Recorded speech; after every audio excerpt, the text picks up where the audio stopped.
Hello, everybody. Welcome to the Buckeye Weekly Podcast. I am Tony Gerdeman, here, as always, with Tom Orr. Tom, how's it going? Oh, Tony, guess what? We're running it back. The fourth and final, last one in our series of the over the decades Ohio State teams, because Isaac McIntyre asked us maybe the greatest mailbag question of all time to put together our 1990s and 2000s and 2010s Ohio State all-decade teams. Now he wants us to, take our action figures and crunch them together and tell them who would win and who would be on a team of, the combined all decades teams. So we're going to run it back. We're going to do a little more. This is where we get a little more theoretical, and I think I have answers for most of these. You seemed more confident in who would win than I necessarily thought I was, but I feel like in my head I have a ranking of 1, 2, and 3. Yeah, and the final part of that question from Isaac McIntyre is, which team do you think would be the best and why? And for me, Tom, the best of the three, and if you haven't listened to the shows, go back and listen to the last three and then come up with your own conclusion. But when I look at what the 2019 team has, offensively, defensively, I think they top the 2000 team. I don't think the 2000s beats either the 90s or the 2010s team. How do you feel about that? I am exactly in the same. I felt like the 2000s team was not quite as good at the top end. You don't have an Orlando Pace. You don't have a Corey Stringer. You don't have, you don't have the Sean Springs, like NFL Hall of Fame type players on that 2000s team quite at quite the same level. You've got great players on that team, but just not quite the same level. But I think you look at just the recruiting over the years. John Cooper revolutionized Ohio State recruiting, bringing in national players. You had you have the incredible talent of Joe Germain from Arizona and David Boston from Texas, and all these guys from all over the place. But you can't beat the Urban Meyer recruiting. Just the level of talent on those teams was unprecedented in Ohio State history. You saw a consistency of success in that decade that you really had not seen before. It was in the 1990s. I remember people talking about, you have to appreciate this. This is a golden era of Ohio State football. And then under Jim Tressel in the 2000s, you exceeded that, and it's they win the national championship and they're winning the Big Ten every year and they're beating Michigan every year. And people saying this is a golden era of Ohio State football. You have to appreciate it. And then Urban Meyer shows up and they take it to a whole nother level where they're winning the Big Ten, but they're not losing. They're not losing out of conference games very much. You're not losing to, you're not losing bowl games. You're not losing to USC out of conference and stuff like that. You're really winning at an even higher clip with an even higher level of talent. So, yeah, I think you go 2010s beats the other two, and 90s beats the 2000s. That's what I went with as well. I just think the 2000s didn't have the depth that the other decades do, especially like offensive line, defensive line. The amount of guys that didn't make the 2010s that would be the stars of the 2000s and the 90s teams is kind of high. And so, yeah, I think I'm with you there. 2010s, then the 90s, then the aughts, and right now the 2020s looking fairly decent. So we'll see where they rank. Go ahead and mark your calendars for, what'd you say last show, 2037? Something in that neighborhood. 2037-ish. We don't want to nail down a specific date. Just, we'll get there eventually. You've got some time. Well, once college football is, just like one big conference, and we'll get to that show, and then we can argue about that. We should do a live show for that. Mark that down. So let's get to this mashup of the all-time last 30 years, last 3 decades team, picking from these 3 teams, and there are a lot of talent has come through Ohio State. I'm not sure if you're aware of this. I'm not sure if you've been paying attention, But if we start at quarterback, we already decided last show that Justin Fields was the best quarterback at Ohio State that we've seen. And so this is an easy one. This is Justin Fields all day. And if you want to let him lead a squad with the amount of talent that is going to be behind him coming up as we talk about this team, I'm going to feel pretty good about it. Yeah, this feels like a team. Just looking through this team, this looks like a team that is going to, you want to put them up against the last 30 years Alabama All-Stars, you want to put them up against the last 30 years Georgia All-Stars. Like I take my chances with this group, and Justin Fields being the quarterback, that's fine, because he had plenty of really talented weapons when he was the Ohio State's quarterback, but he's going to have some pretty talented weapons on this team as well. Let's talk about running back. He played with J.K. Dobbins. Tony, on this team, with me, he's playing with Eddie George. You know, you go with we know what we say about the Heisman Award, the Heisman Trophy, and then we know our feelings about it, but you got a big guy like that. He can catch the ball as he did. We saw it in 95, we saw it in 94. I think if you want to go with Eddie George, for somebody to argue that, it would be some nitpicking. And again, 3 decades of Ohio State football, there's plenty to nitpick. You could say, well, what about Maurice Claret? What about Beanie Wells? The 2 guys from the aughts, and the J.K. Dobbins, the Ezekiel Elliott in the 2010s certainly have.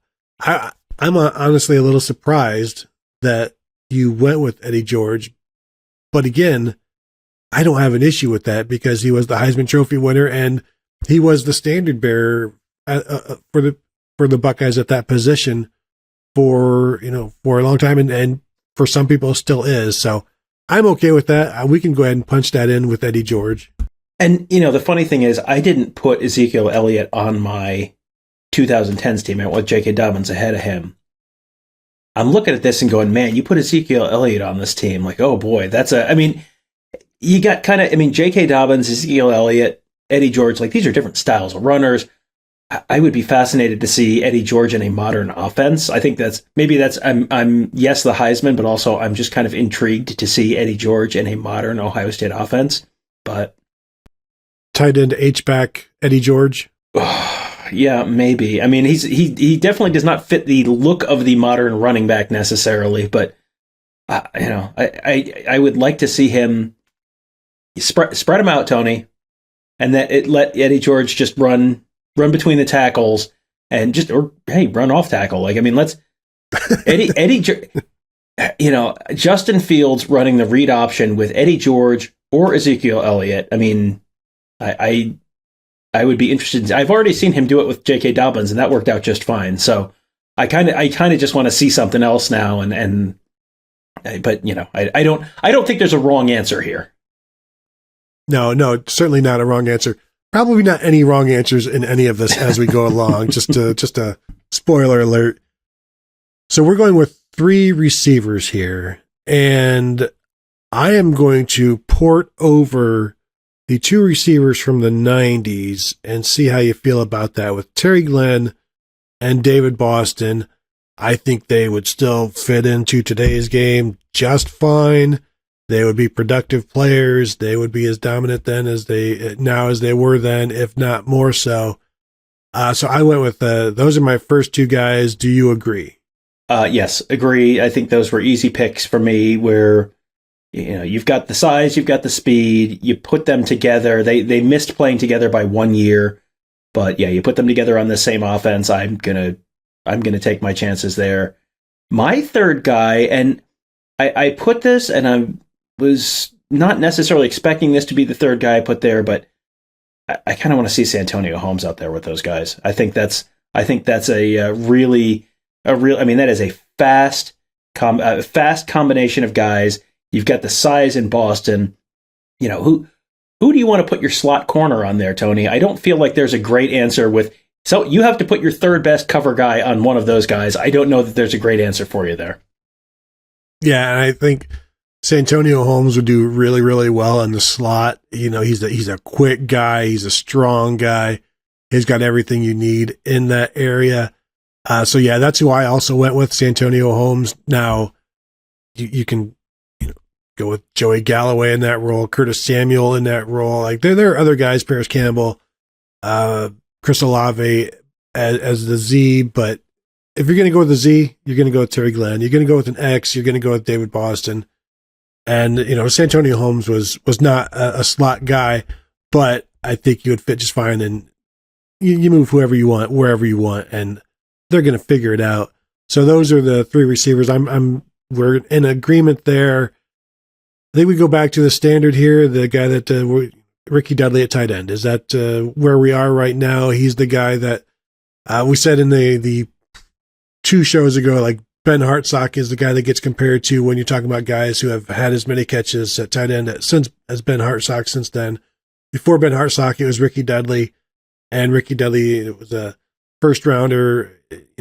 I went with Ricky Dudley as my tight end. I think he's in this offense with these guys and the size and the speed that he had.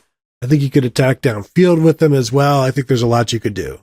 Yeah, I think if you're looking for kind of the all-around tight end who's maybe a better run blocker, maybe you go with Ben Hartsock. But yeah, if you're just looking, stretch the defense out, stress, put guys in uncomfortable one-on-one spots with 3 wide receivers and a really athletic downfield threat at tight end, and then you've got to try and deal with Justin Fields and fill in the blank running back. I think Dudley gives you just, I don't know how many passes he catches on this team, but man, I kind of want to, let's watch. Okay, you've already got your slot guy on Santonio Holmes. Now you need one of your linebackers running with Ricky Dudley. Like I don't think that's going to work out great for you. So yeah, I think I went back and forth on this a little bit. I think those are both viable choices depending on what you want to do offensively. I kind of want to see Ricky Dudley with all these other guys out there. Mm-hmm. Mm-hmm. Yeah. Then we go to left tackle, and that is next, of course. And then let's just do the other tackle then as well.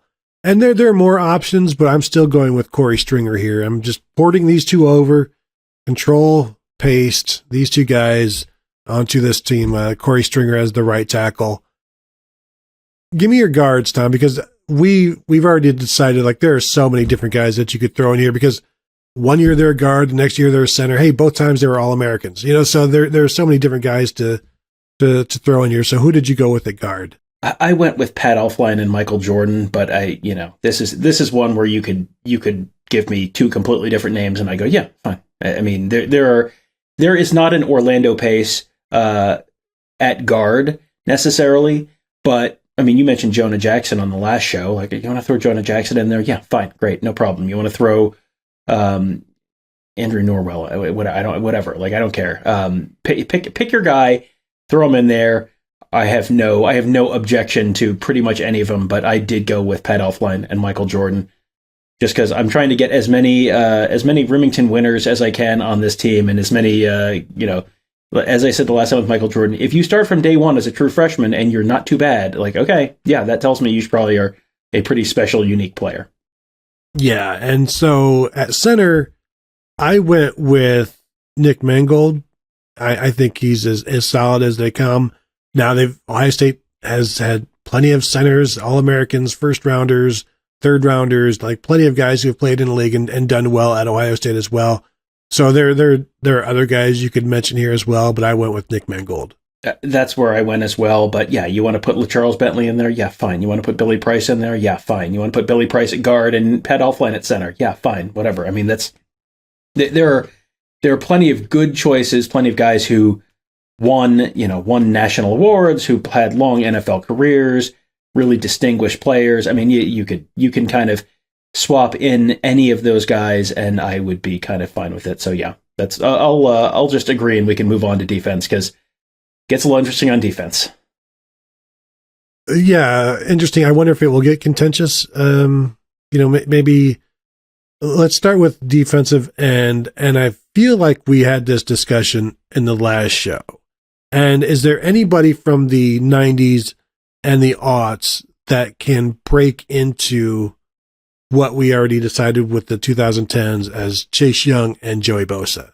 No, I think the more interesting conversation is how far down the 2010s list you have to go before you get to someone who would not make one or both of the other teams. Because Chase Young, Joey Bosa, Nick Bosa, all three of those guys are making either the 2000s team or the 90s team.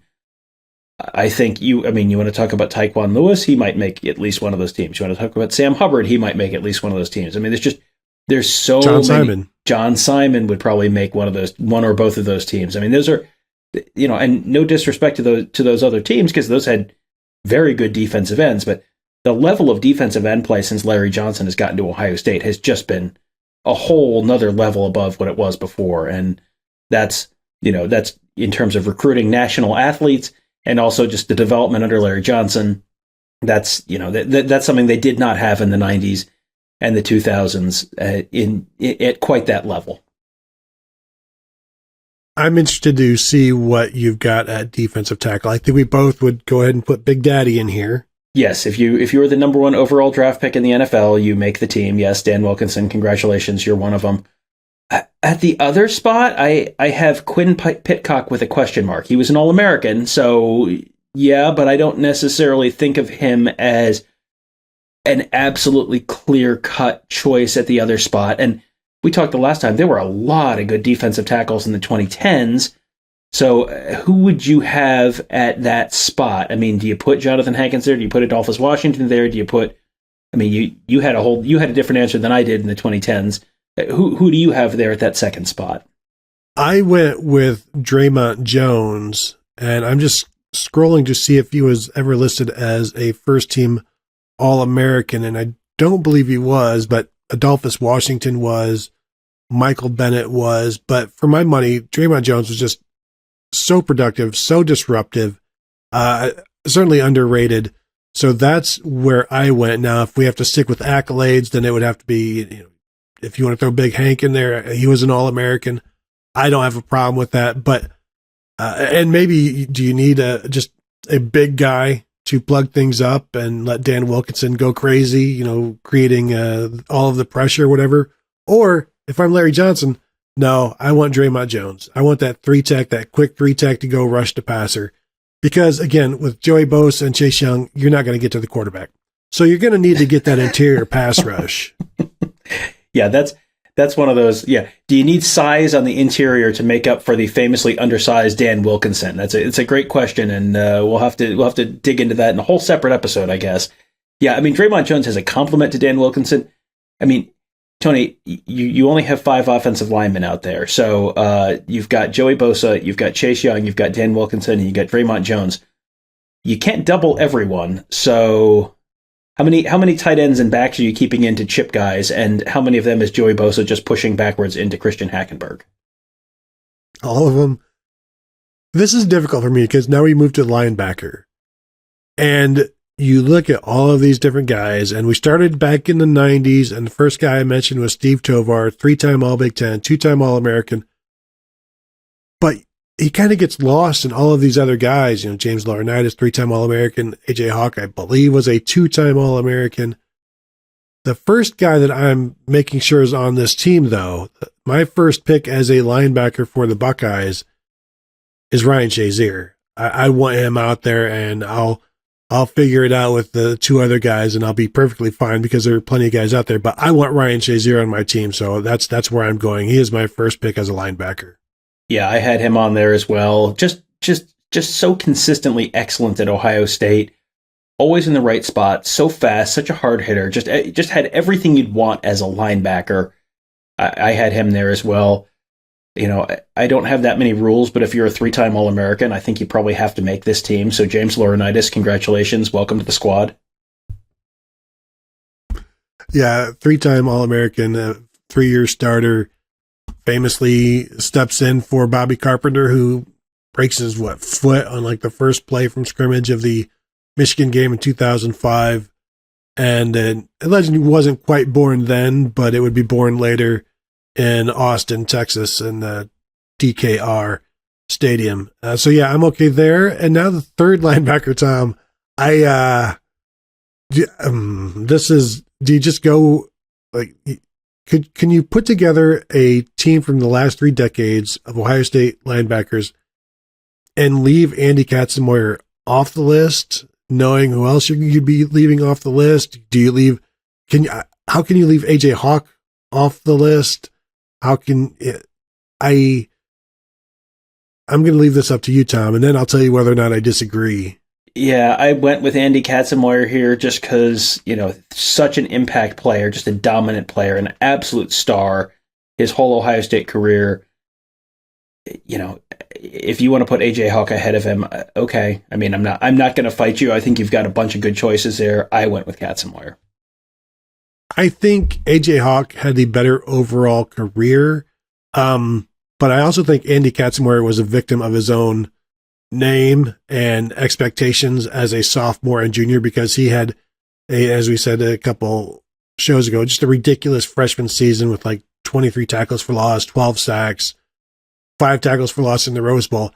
And the next year, what was he, a 2-time Butkus winner in 96 or 97, 98. So the awards and the accolades are certainly there. So I have no problem with that, with putting him there, Andy Katzenmoyer, as the third linebacker, because I just feel like he has a spot in Ohio State history that it lives beyond stats, and like the impact that he had was fantastic. Now, cornerback at Ohio State, Tom, is perhaps the deepest, most argued position. That so many names, so many first rounders. Is it controversial that for me this answer is easy? Are we wrong? And if maybe you have the same answer, is it wrong for this to be an easy answer? I know what your easy answer is going to be. I actually didn't go with your easy answer because I know many things about you, Tony Gerdeman, but the one thing I know is that you have Antoine Winfield on this team and I do not. And I know that that's going to be a deeply troubling thing to you. But I went with Sean Springs and Jeff Okudah, 2 guys who were both top, 3 NFL draft picks at the corner position. Just absolutely dominant, both of them at the college level. Antoine Winfield was absolutely outstanding. I'm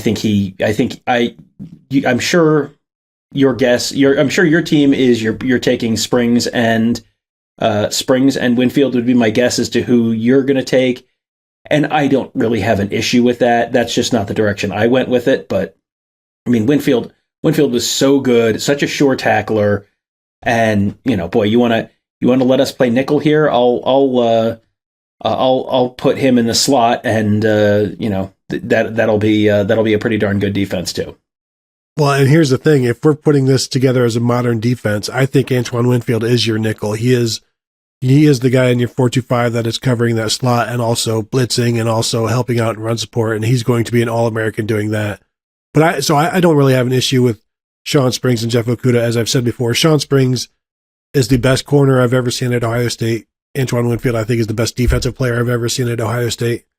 But again, this would be of course, if we are going nickel, who are you taking off the field? And honestly, Andy Katzenmoyer at 6'4", 250 pounds is probably a defensive end. Mm-hmm. And he's not going to be on this team as a defensive end, probably. So he might be, maybe the guy you sub out. Although James Laurinaitis, he can play in modern day football, don't you think? I would think so. I mean, I don't know that you've got a bad choice here. Katzenmoyer definitely is a little bit of, he's like an Alabama linebacker from 10 years ago and not an Alabama linebacker today, kind of, is how I think about him.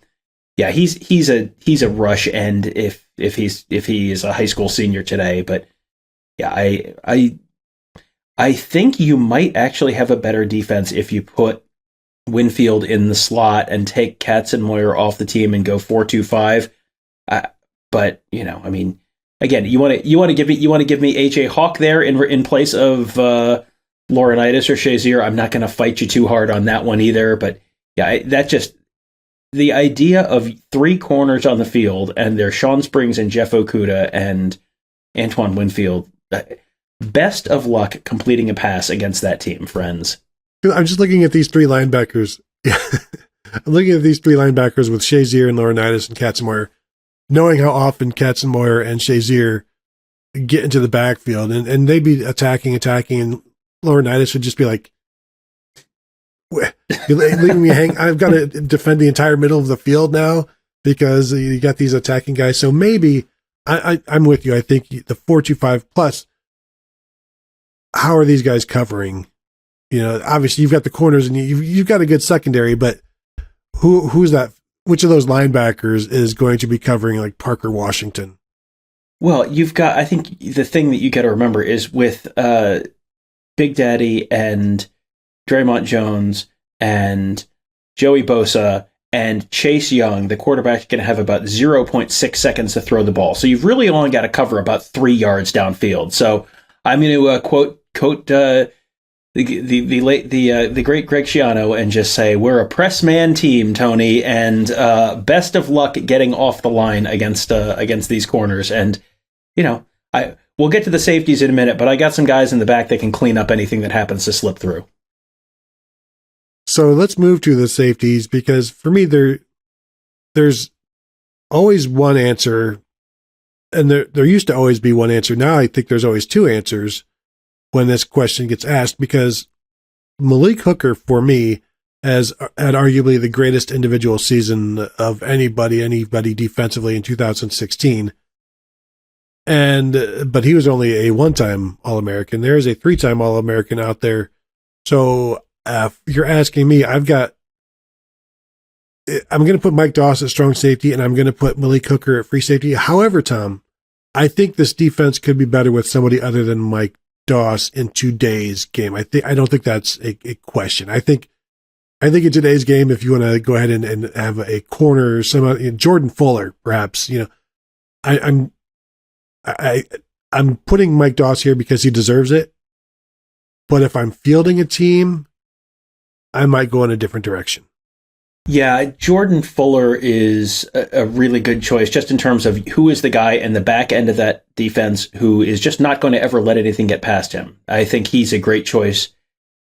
I had Mike Doss and Malik Hooker too, just because, you know, those are, you know, you're a 3-time All-American. You're a 3-time All-American. You're on the team. Like, sorry, I don't make the rules.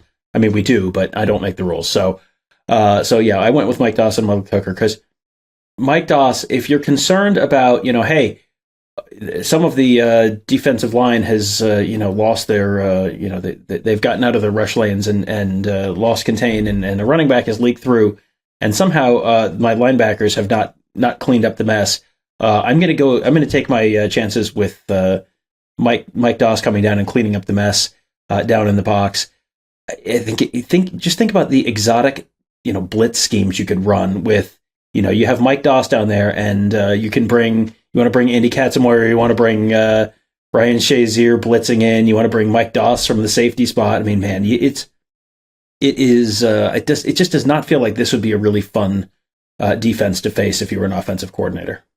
Is that right? And Doss, you know, we remember him for some of the couple of the passes that got over his head, but he was a playmaker in the passing game as well. So I don't want to say that he wasn't. He was like, certainly not a liability, because he made plays and he was a fantastic tackler as well, and absolutely deserves to be on this list. Now, what everybody's been waiting for, Tom, this is Mike Nugent at kicker. Is there any, like, honestly, the other guy that deserves to mention would be like Josh Houston, who was very good after Mike Nugent, but this is Mike Nugent all day long.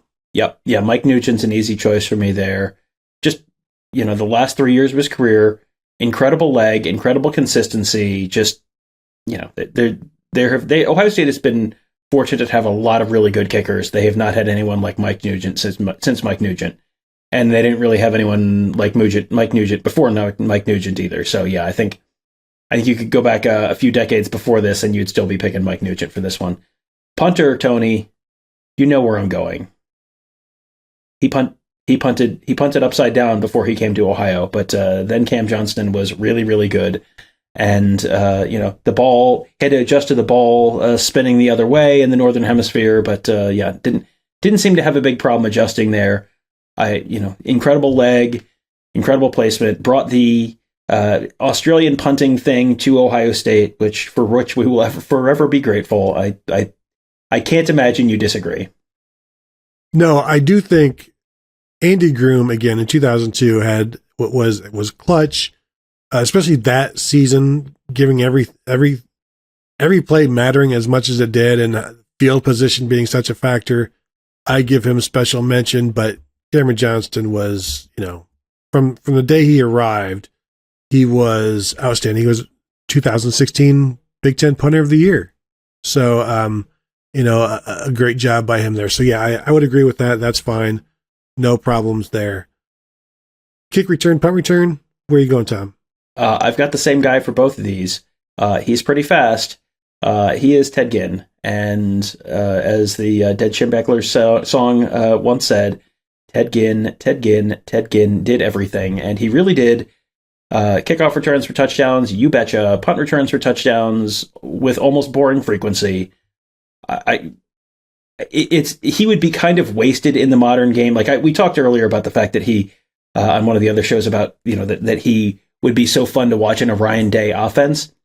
He kind of would be wasted in the kick return game because it's just kind of not a thing anymore. But man, oh man, when it was a thing, everyone just sort of held their breath that, you're kicking to Ted Ginn. Are you better off just kicking the ball out of bounds and just letting the other team take it at the 35 or the 40 or whatever the rule was at that point? It is. I think this was among the easier choices. Yeah, and this is boom. We don't even need to worry about it. That's Ted Ginn. However you want to kick to him, and just please continue to kick to him, and don't fair catch. Just make something happen with it. So yes, that is the correct answer. Both of those, Ted Ginn. Now I'm looking here, and I've written down the decade that each of these guys played in, and so I can tally this up real quick, Tom, unless you already have. I have not. So all right, so we've got, what do we got here? 26 players total. And I'll just tell you how many of these 26 were from the 90s. We've got, at least as far as I wrote down, I think we maybe had one or two differences, but from the 90s, 1, 2, 3, 4, 5, 6, 7, 8, 9 players from the 90s. From the 2000s, 1, 2, 3, 4, 5, 6, and that 5, 6 is Ted Ginn from the aughts.